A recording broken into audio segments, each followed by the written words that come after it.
Hello, welcome to another episode of the Working Wellbeings podcast. Today's guest has been a client and contact of ours for a number of years, and we have thoroughly enjoyed the journey she's been on with her career as a wellbeing manager for training provider Circus, and also her growing expertise as a nutritionist. Stay tuned as we chat to the very inspiring Fiona Berry. Fiona, welcome. Thank you so much for joining us today, or me, we're without Matt, unfortunately, for the Work Wellbeing podcast.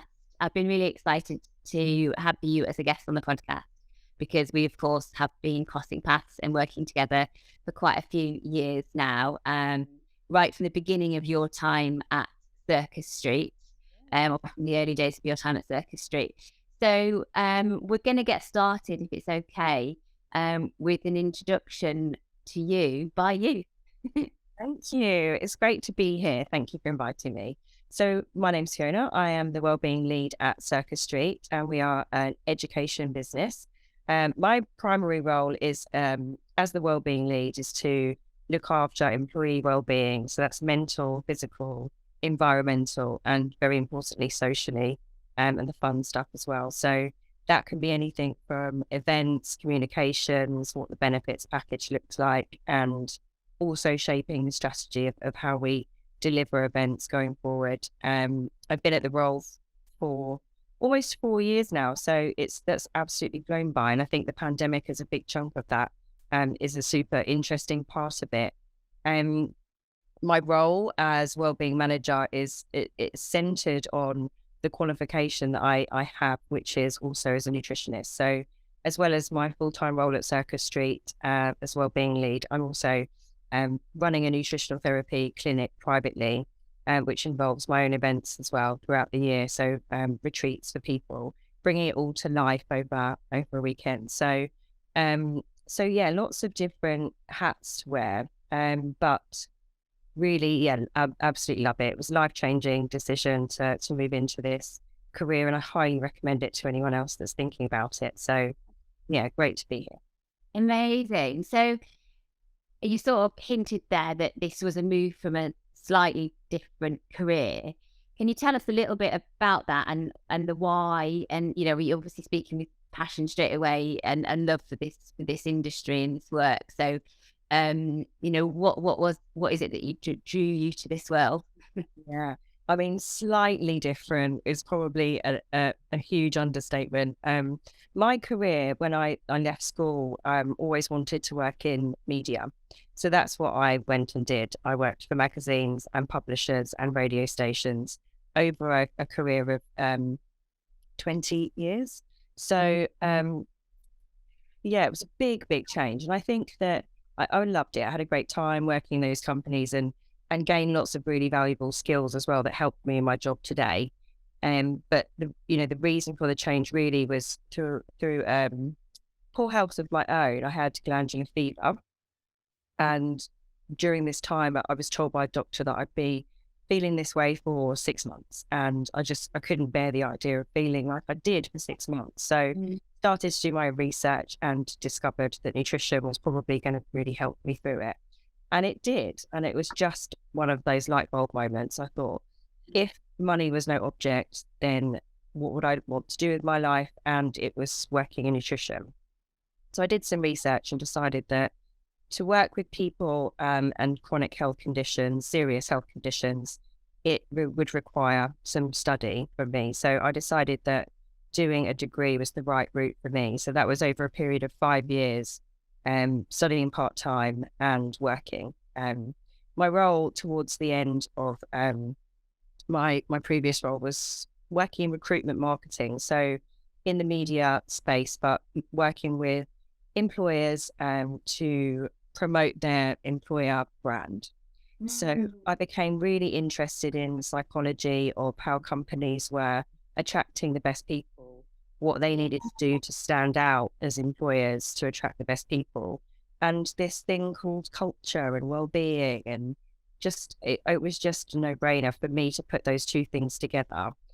What I was learning with the nutrition degree and also how companies attract people is I just wanted to do better and wanted to take this to other employers and work in a space full time, so that So that's what I did. I found a really lucky opportunity with the company that I'm at now, Circus Street, who believed in the wellbeing role from the start, really. And they're a company that's over 10 years old. So they've been, the outlier in that respect for a long time. They've always believed in it. It's not something that they've just done recently. So that was really important to also work for an employer that really, really believed in it. So a fortunate set of circumstances, but it led me to this role in this space and doing a wellbeing role before I even had the nutrition qualification. So that was a really big learning for me. I thought that I could never be in a position to do a role like this without the qualification, when actually the reverse was true. And I managed to make that move before I had the qualification. So that was great. Yeah. So it is, as you said, like a really nice sort of set of bringing different things together and circumstances. And so, that definitely is quite a leap, isn't it, from the previous career and then that work, working in recruitment effectively, where you gained all of this insight. And then your feeling was that you wanted to be more in the seat of doing something about that insight and making sure those things were what employees were having access to, and you were able to sort of influence, what am I trying to say? Trying to influence that those things are in play for people who are looking for jobs. Yeah, yes, absolutely. So I guess what I was doing in my previous role was selling advertising for employers to Yeah. yeah. I just gained a lot of insight in the whole kind of background work of me doing studying for a degree in nutrition, how I would approach working with employers to attract people, and what I knew about how companies were, extremely competitive. Apart, it's a number of different things, and culture and how you look after people is a real unique opportunity to allow the company to do better and attract the best. Yeah.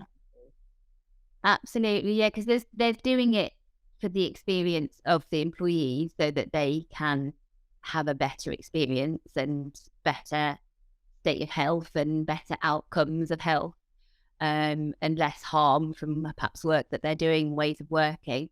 But there is that bigger picture of what it means for the organisation in terms of them as a employer and how they attract talent and retain talent. And the business. Yeah. Well, only I guess it is, it's in an employee's market, isn't it, in that respect these days? People have expectations. Right. So you saw that right kind of like from the other side of things. And that was part of the motivation. That's amazing. And so then when you actually kind of got to the point of finding a role that you thought could be a prospective role, how did you feel about sort of submitting that application, going to the interview? Was there any kind of fear or concern about their perception or what their expectations might have been? I mean, the pressure that you put on yourself when you know that that's your dream job. I mean, I'd say the fear levels were quite high. But it also just felt like the timing was right for me. And yes, hugely nervous. I thought, who am I to, deserve a job like that? But all you need is for somebody to take a chance on you, really.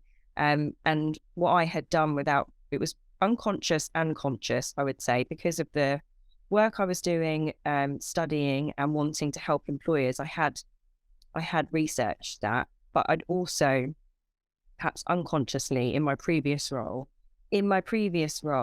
I started to develop myself and learn about what was making an employer a good employer, so that I was also better at my job in that previous role as well. So I was interested in it. I was passionate about it. I learned about it.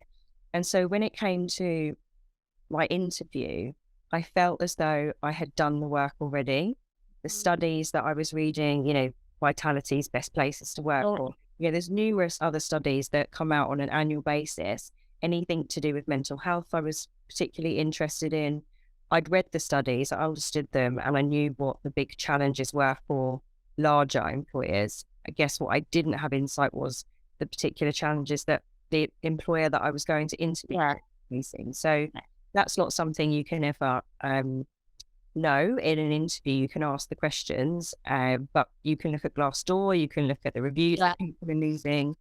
But until you really understand what the challenges are that a business is facing, you won't know how to overcome them. So that's perhaps an assumption that I'd made in before I was doing this role, was that I knew how to solve their problems, and it's with nutrition. Right. And it's on my part, but there's lots of challenges that companies might want to overcome. And there might not be as well. They might just want to do it because it's the right thing to do by people, which was something that I was told really early on when I spoke to one of the founders at Circus Street. I said, why wellness? Why is it so important? And it's just because it's the right thing to do. It's just that obvious. But not everybody, not all companies and not all leadership teams feel the same way. So you have to understand what your challenges are. If it's not with the people, it might be with the leadership team and their beliefs about what you're doing. You need buy-in at all sorts of levels. Yeah, that's true. Like the state of where it's at means that every organization's in a different place with their readiness and, ability to, I guess, take action in this space. And just going back a little bit to sort of what you were saying just now about my question about the interview and that kind of point and putting yourself out there. I love that there was the confidence. So like, yes, it was terrifying for you, but the confidence was coming from your genuine place of passion, right? And that is so important, that we take these big leaps, but they are less scary and you find yourself doing them because actually it's something that's so true to you. And actually reality is, because it's true to you, you've been doing the reading and you've been immersing yourself in it, you've been listening and learning. And that helps on that day when you do put yourself out there. So I'm leaning more and more this side because this is like light. I'll come this side now. It's mood. It's a lovely sunny day, but I've had to shut the blinds so that I'm not like glowing white.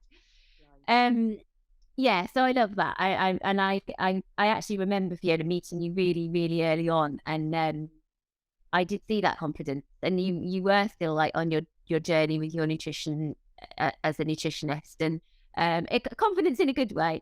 And yeah, it's really nice. It was really good because I was excited to be able to work with someone who was like, let's do some stuff. Yeah, the confidence came from Circus Street's belief in me as well. It's not something that comes naturally to me, I wouldn't say, but the passion is there. And what I did recognize was my limitations and the gaps in my knowledge. There were lots of gaps in my knowledge. Benefits was something that I've, not looked after before, didn't know a lot about the process. And so there was a lot that I had to learn, but you just have to be ready to admit where the gaps are, recognize them, and put the work in to fill those gaps and ask questions and just learn as you go. That's the best way. Well, to some extent, you have to learn that anyway. As you've mentioned, every company is different, right? So some companies, a role like this may not even touch on benefits, and you'd be working with a benefits team anyway. So, it is so different in every organization. Okay, so then let's kind of get over a little bit to Circus Street then, because we've already sort of painted this picture and filled us in on the backing, the buy-in that already exists there. With that is the budget for a person to look after this stuff, and some capability to take action and do things. What can you say about Circus Street and sort of that, where that comes from, and why that's part of who they are? They are. I've never worked for another company like Circus Street. I don't know of another company like Circus Street, in the respect that the culture and how we treat people is been really the number one thing for employing the right sorts of people in the business. And any conversation with any member of the leadership team would be very similar in it's about doing the right thing, having the right people behaviors are super important, and recognizing this, supporting someone in their well-being, it's not done firstly due to, the productivity that you get back. That's the halo effect of it. It just comes from a good moral compass, Mm-hmm. just being the right thing to do. Um, and understanding that the leadership team as well, they are humans, and everybody has these challenges, and it's important that everybody looks after themselves every step of the way. And so the leadership team also displaying those behaviors, and that filtering through culturally has been really, really central. Yeah, I love that. It's quite a simple answer, really, isn't it?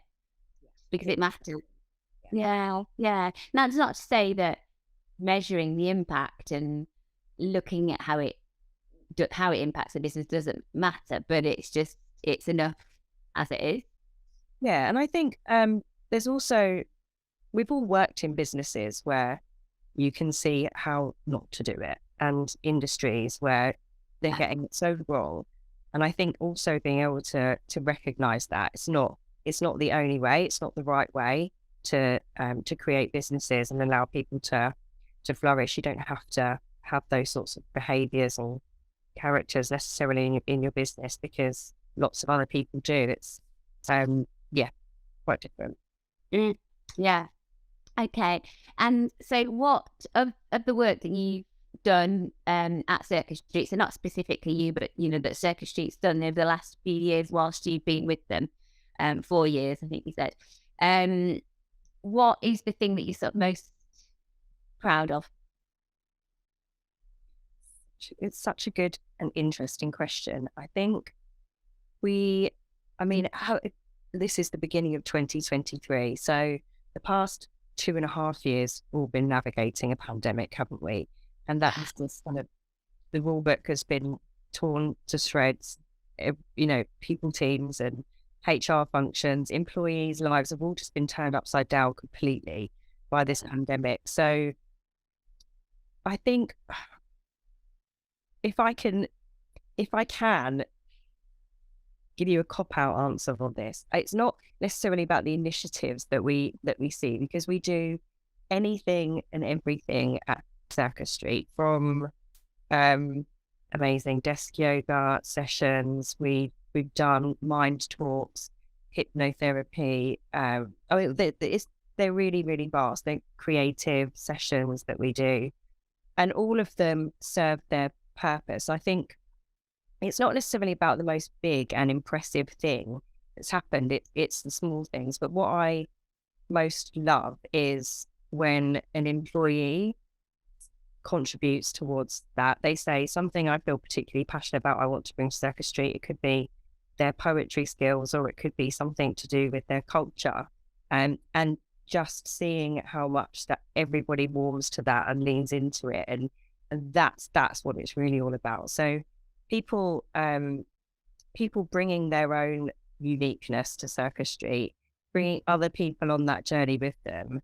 Maybe you'll learn something that you haven't learned before, or maybe you'll just have a really different type of day that you didn't expect. You've learned something new.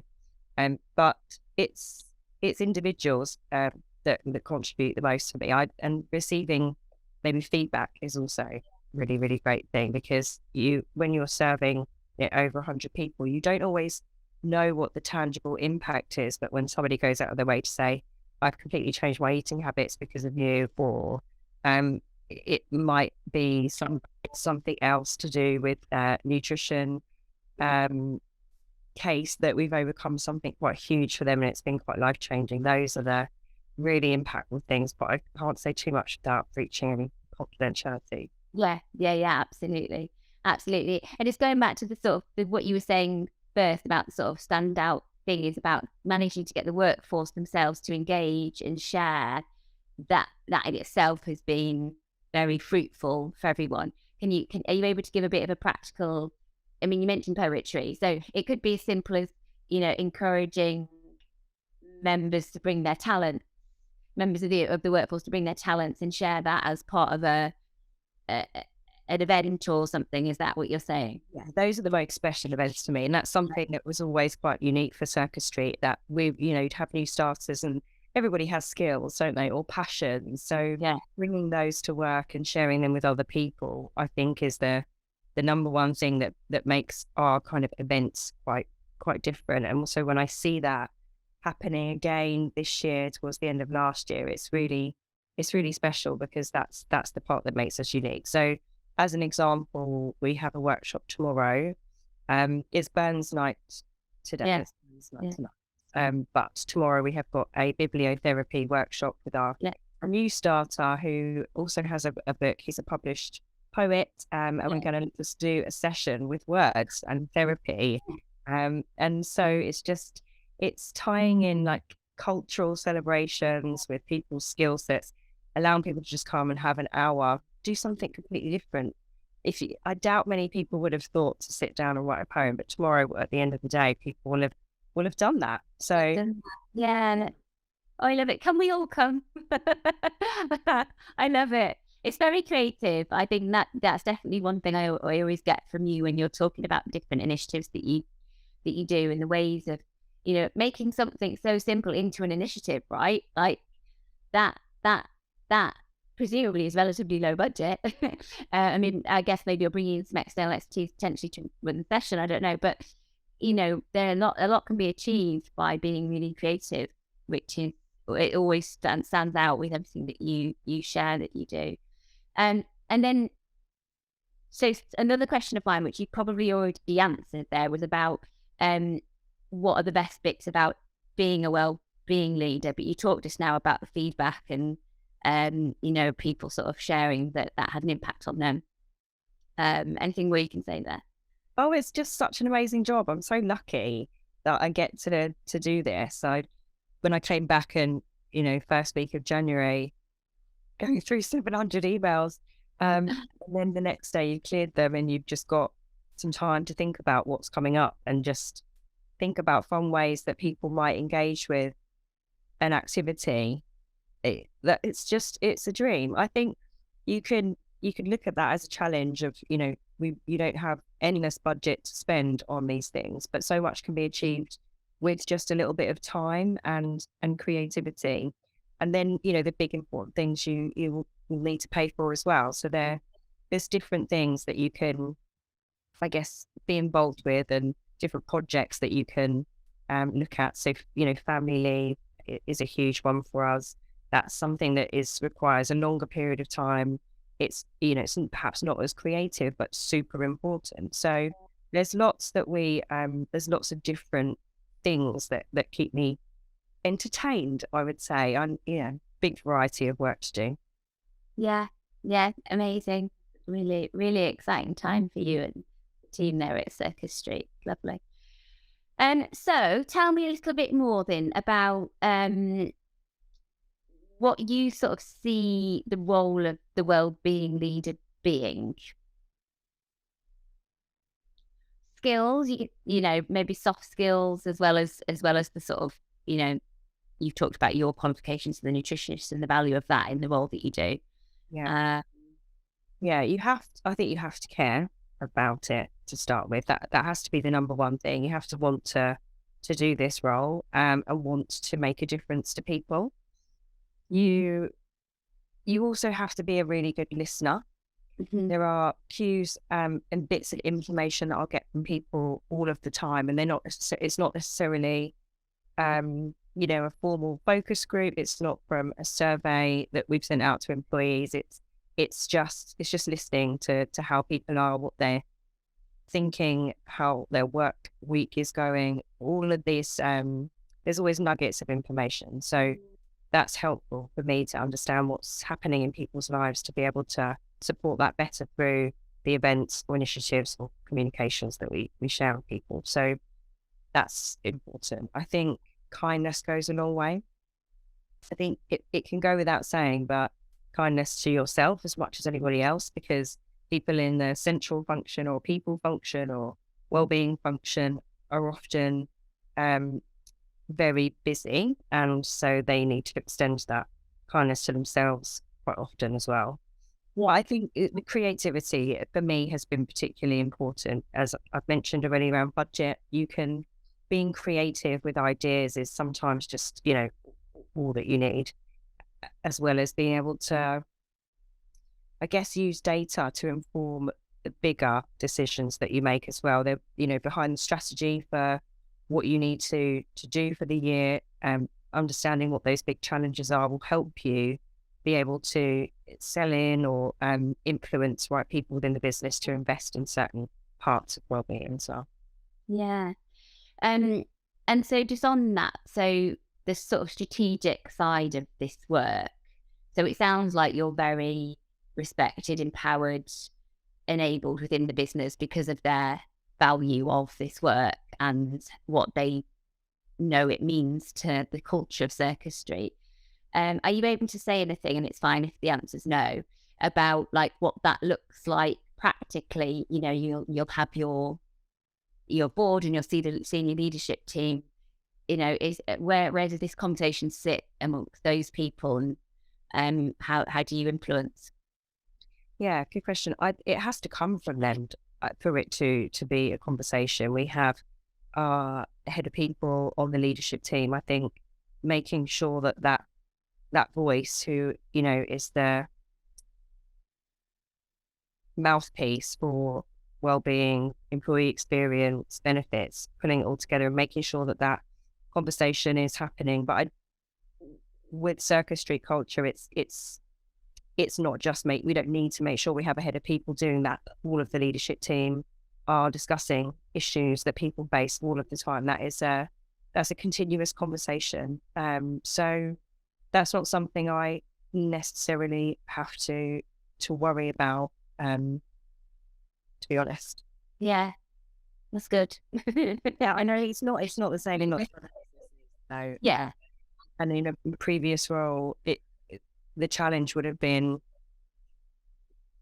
to convince the board that they need to do anything about people's well-being, because some companies, think that because they are who they are, that's that's all that they need to do.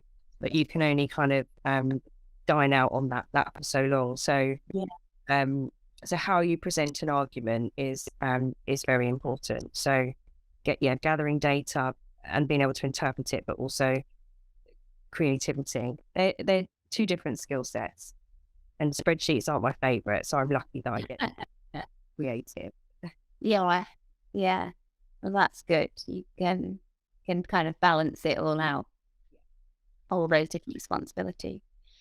So I'd love to know, in your work, doesn't specifically need to be in the time at Circus Street, it could also be in the application of your work as a nutritionist, but like what are the sort of the biggest challenges?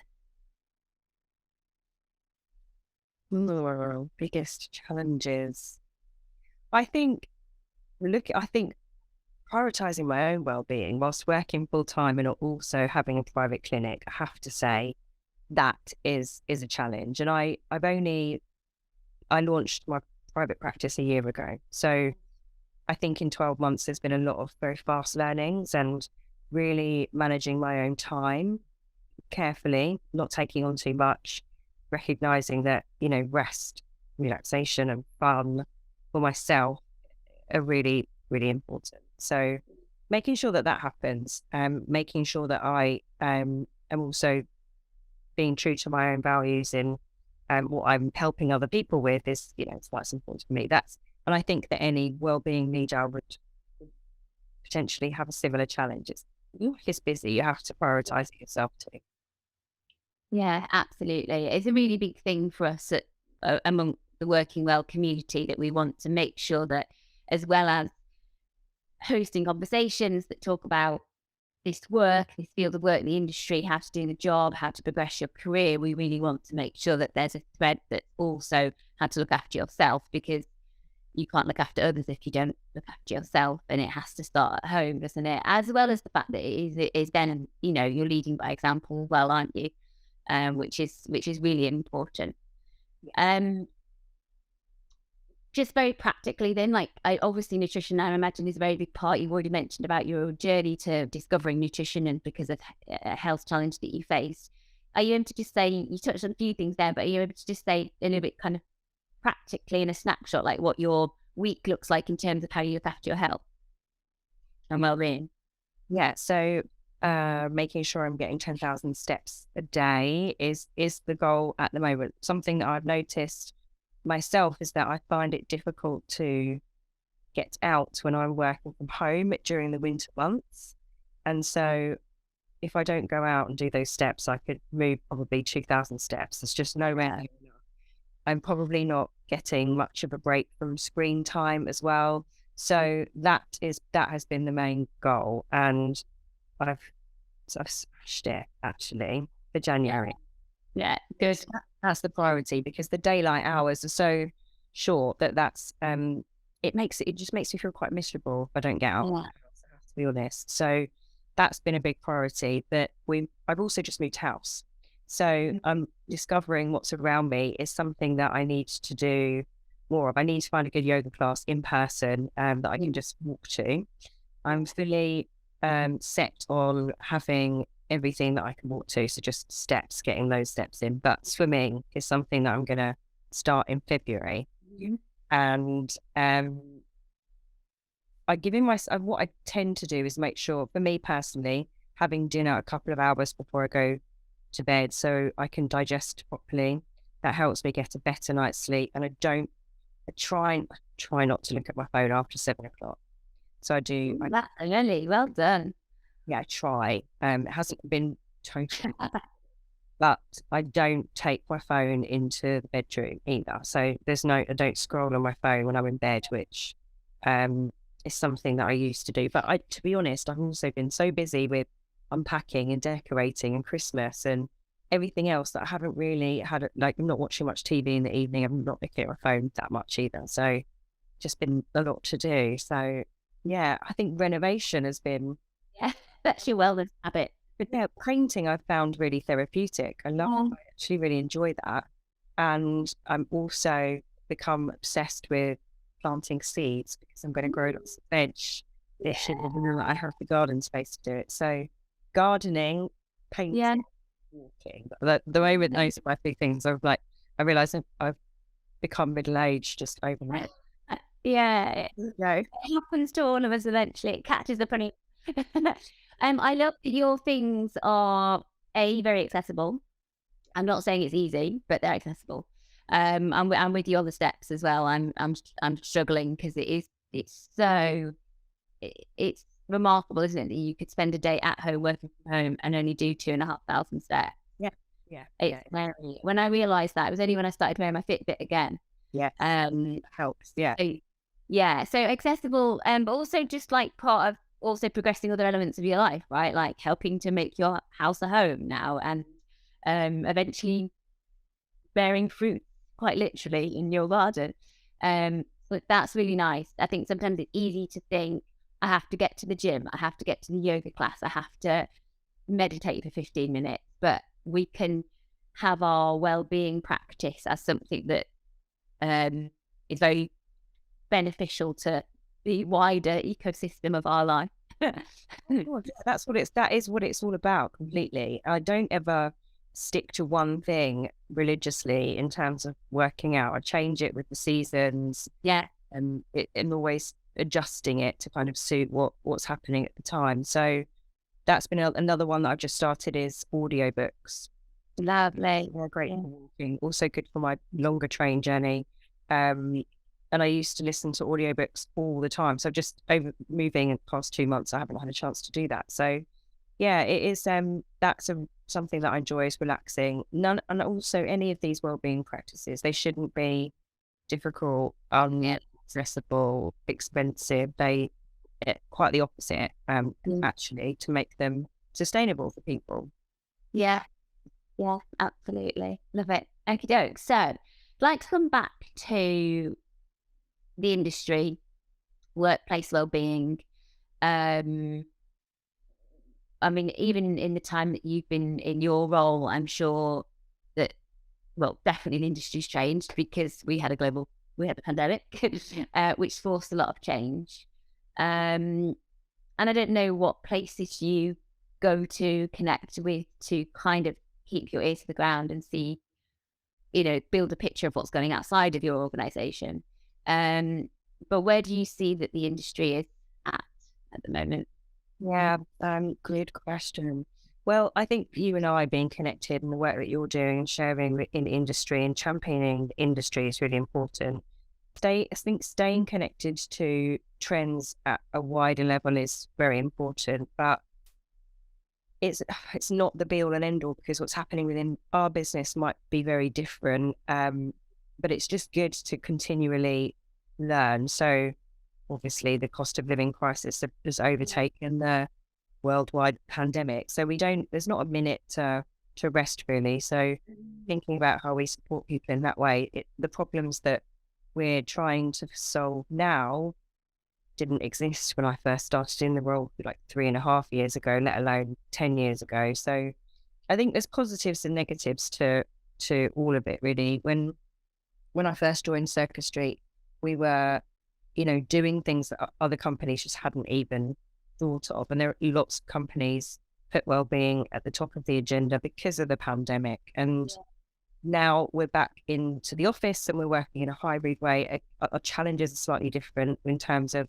ways of working and people's week being settled, and making the best use of the office is a big focus in connecting people. Yeah. So for us, it's I think it's allowing people to give us the insights that we need, because people will often, there'll be lots of solutions if you just talk to people and listen to people and make some small adjustments. I'm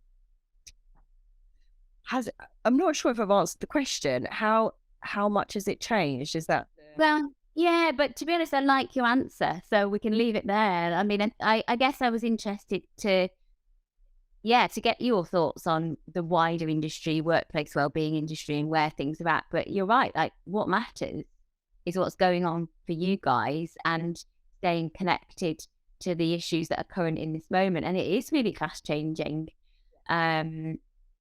So yeah, it is about listening, isn't it? You mentioned that earlier, that listening to what's affecting people and responding to that. Yeah.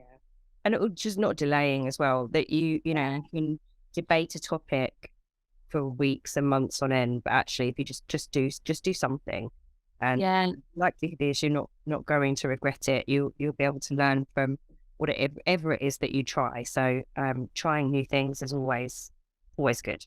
Yeah, always worth it. Yeah, because even if one person benefits and feels better, or just feels better that information is available to them, they may never actually engage in it.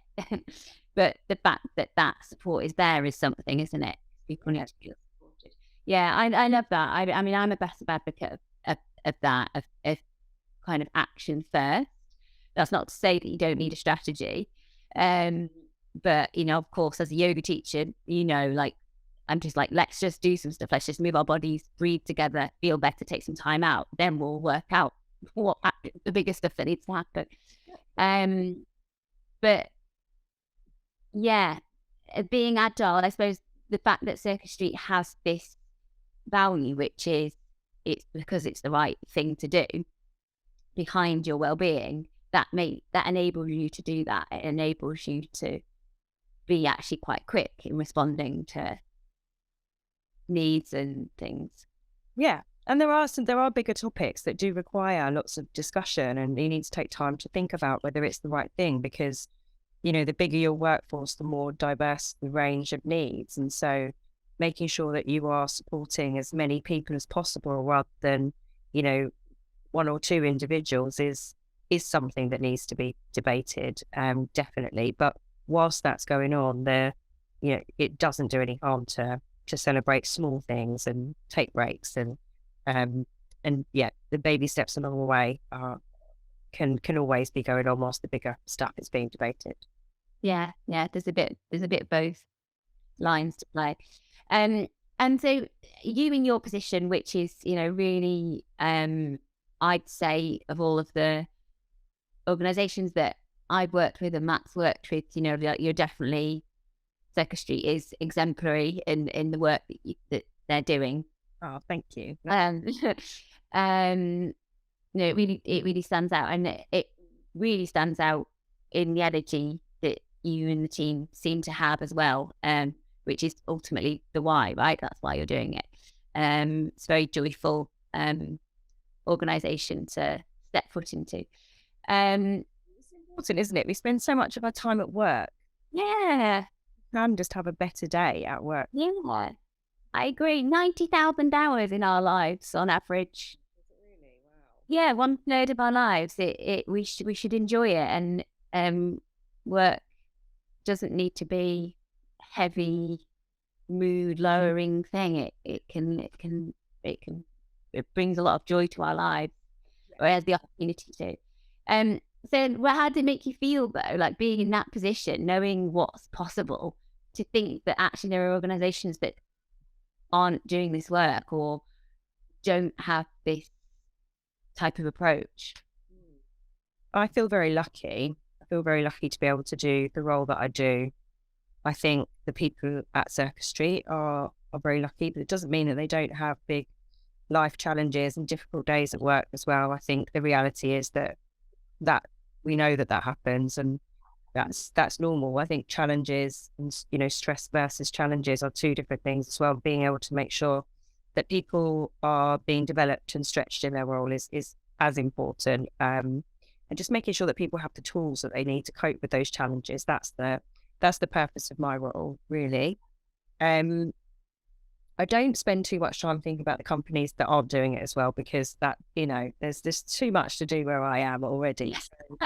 So we don't worry about those too much. But it's a shame, because they have an opportunity to influence people's lives in a really positive way and get better business outcomes. So it's a massively missed opportunity on their part. And it means that, their best people, they're not going to keep them forever, because those people want to be supported, personally, professionally, as well. So it's their loss, really. Yeah, absolutely. I couldn't agree more. So I've got a few more things that I want to get through before we wrap up. Before we sort of move on, I want to chat a little bit about nutrition. I want to get a few tips, nutrition and work life, and hear a little bit more about your application of that particular skill in the job that you do. But first, I just wanted to touch on, so Circus Street is actually has a global element. You have an international office, don't you? Too? Well, we do. We've got an office in Australia. We have a couple in America, and also Romania and South Africa. So we have got people all over. Yeah. So is there anything, what can you say about that? Because, there's definitely some conversation that we want to have within the Working Well community, which is about how this work translates internationally, obviously the different cultural demands and needs and expectations, but also just practically, how does that work? So what are your sort of experiences and learnings? Can you share just a little bit on that? Yeah. It depends on what your role might be in that capacity. So, for example, benefits are very different in different regions. So that's something, finding global suppliers for things like benefits, or anything else actually is tricky. So what you sometimes have to do is another version of it, and make it relevant to that that culture. So it might be asking the team what they want. It might be them you making suggestions and them sort of picking what they think works for them. Understanding the needs. It's listening to what people want, making it work. So we've got very different teams for New York and Romania, but both sets of teams, really what they have in common is that they love to also bring their culture to Circus Street. So specific federal holidays, Romania might be different holidays. It might be a quiz about Romanian culture. And there's all sorts of interesting things that people are really willing to share if you ask them. So that's something that we do. And with the events that we do, we always have a view of, does this work? Is it in person? Is it virtual? And making sure that however we deliver the event is just best. We we're not trying to do too much virtual for the sake of it anymore. It's about the right thing for the event. Yeah.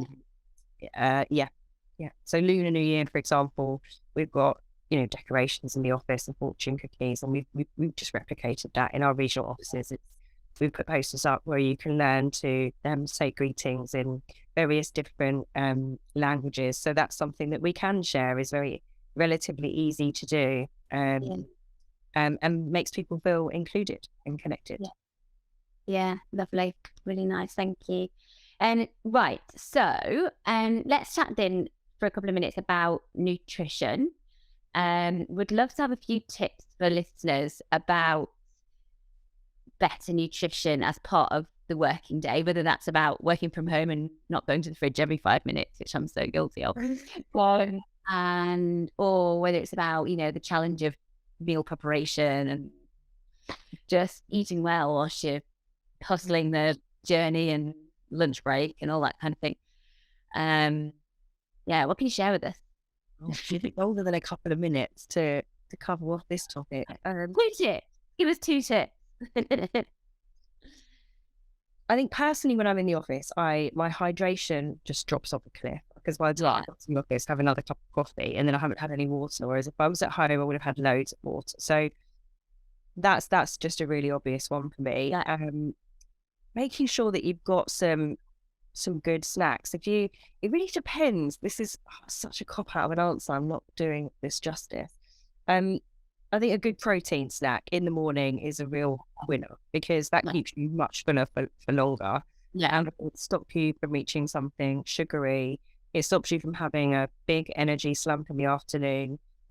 So yes, I think protein rich. So if you're having porridge, then handful of nuts and seeds or some nut butter in there as well. Boiled eggs and some veggies for kind of the morning. Really easy ways of getting protein into your breakfast. Great. So protein in the morning, a snack, hydration. Yeah. Those are the office days. Yeah. And from home. Good. Yeah. That's good. And so your nutrition work in your workplace, and the way that you're able to use that to help support the team, and add value, what does that look like? Yeah. So but for us, we're looking at this from the perspective of, we're in an office where our last office, we used to be able to do lots of cooking. And that was a real big passion point of people at Circus Street, was being able to cook. And we do lunchtime workshops all the time. That stopped when we moved to our new office, because we can no longer use heat in the kitchen. So the challenge was, how do we maintain that part of our culture and include these workshops? So for me, it's looking at the last workshop that we did was around winter nutrition, and we did a festive winter veg workshop. So looking at something as like unfairly perceived as very boring as salad, winter veg salad, and getting people to come, chop up, make dressings, create a big salad together using kale. Most people hate it, but by the time they finish this recipe, they love it. And then sitting down and having lunch together. That was a really nice occasion. That was something that is, I think, really important for, coming together in the workday. Is not having lunch al desco, like sitting down and having a bit of fun together. So that was great. We've also just celebrated, part of Lunar New Year was we hired in a holistic chef from Chef Naturel. She's amazing. And she taught us how to make winter rolls, which is a Vietnamese staple for Lunar New Year. Signifies the start of the new seasons and growth. And so that was lovely. So that was something else that we did, and doesn't require any heat, really, at no cost to do. And there'll be somebody within, your business that has this skill, knows how to do something like that, and they can bring that to work. That makes them feel good, and everybody else learns something new. So that's great. We've got lined up for this next few months, we'll be looking at like fermenting and foraging, looking at medicinal mushrooms. That generated quite a lot of interesting chats recently. So come in and talk about adaptogens and how they can help mental health. So all sorts of really interesting topics. You can look at it from, like fertility is a really big topic for for people in general, but, at Circus Street as well. So how you can use nutrition to support different life stages. Yeah. Yeah. Benefits can be really expensive. So this is another way that you can help people improve their health. So having specific topics to support genders, there's so much possibility. Yeah. So using it to also get like quite a bit personalized as well, sort of niche down a little bit on the way that it can help people. I love that. That's great. Aren't they lucky to have you in house? It's amazing. It's really great. Yeah, I'm the one that's lucky, really. Yeah, everyone's lucky. We're lucky to hear from you today. Okay, so just moving on then and we'll start to kind of wrap up a little bit. Coming back to, the Working Well community, this opportunity for people like you in roles like yours to be able to connect. And I'm really, I know you're going to be such a wonderful and a valuable member of this community. What do you think the opportunity is, and what are your thoughts on it?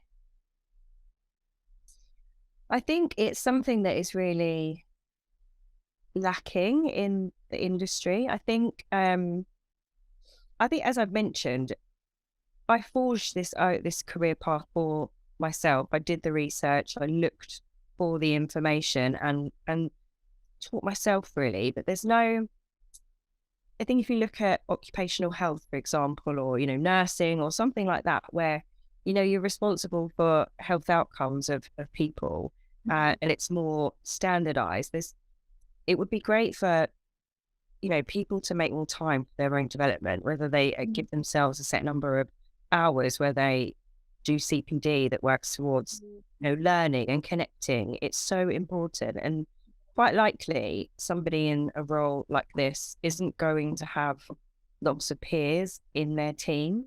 So learning from others is so important. And it's a chance for you to have, light bulb moments and sparks and reassurance from others as well. It's going to be hugely important, very exciting.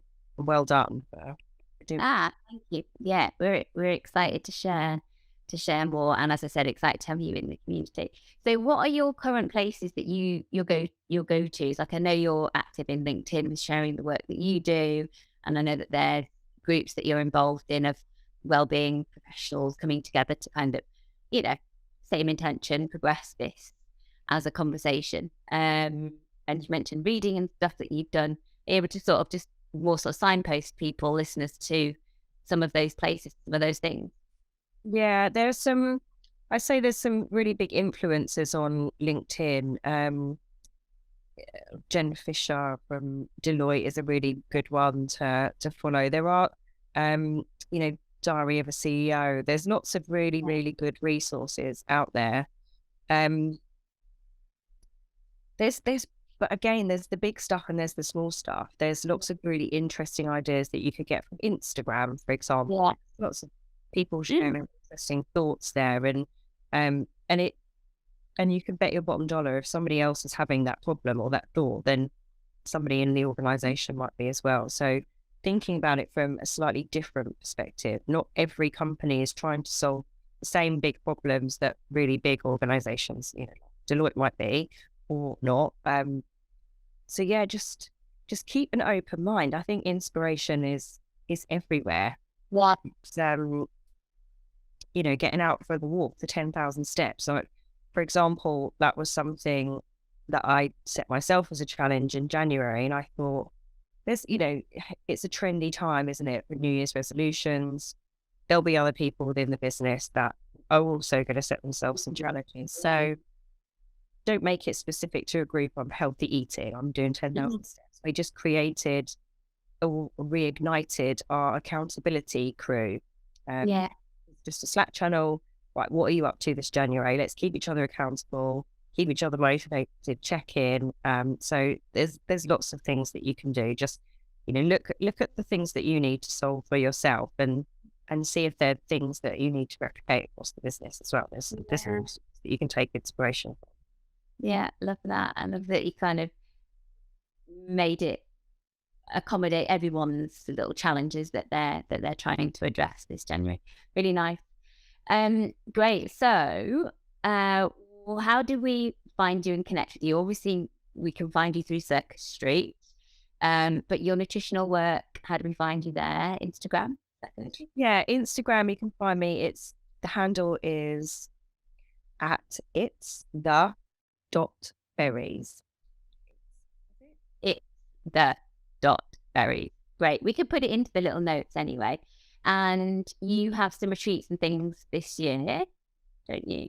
Yeah, yeah. So this I've really loved doing. It's been a real passion project to be able to bring to life all of the well-being practices that I talk about at, work with large groups of people, to allow people to actually experience them over a weekend. It's actually 5 nights. So it's a long weekend, and it's nutrition centered. So it's about eating well, number one, but moving mindfully, making connections, sleeping, just getting rest. It's all about resetting healthy habits across all of those things. I am biased in that I think nutrition plays a really central role in well-being, but all of Yeah. these other things really, really support it. So it's been a privilege. That the accommodation is it's very, very luxurious rural France setting. So it's a real delight to work with that team. And I can share a link to Yes. so if there are any wellbeing or HR professionals in need of a little break, they'd be more than welcome to join us. Yeah, yeah, absolutely. I can't, I think I did look at the dates already. I don't think I can make it, but yeah, it looks wonderful. So please do share that. And perhaps we can also look at a little mini retreat specifically for this audience. That would be really nice. At some point, if you'd be interested in hosting, we can have a chat about doing something virtually, maybe. Yeah, amazing. Yeah. Right. Well, I think I'm going to leave it there. Unless you had any final words or things that you wanted to say. We said a lot. Yeah, no. Anybody has any questions, but feel free to reach out and ask them. I'm always open to connecting with new people that are passionate about the same subjects as me. No problem. Wonderful. Thank you, Fiona. Thank you.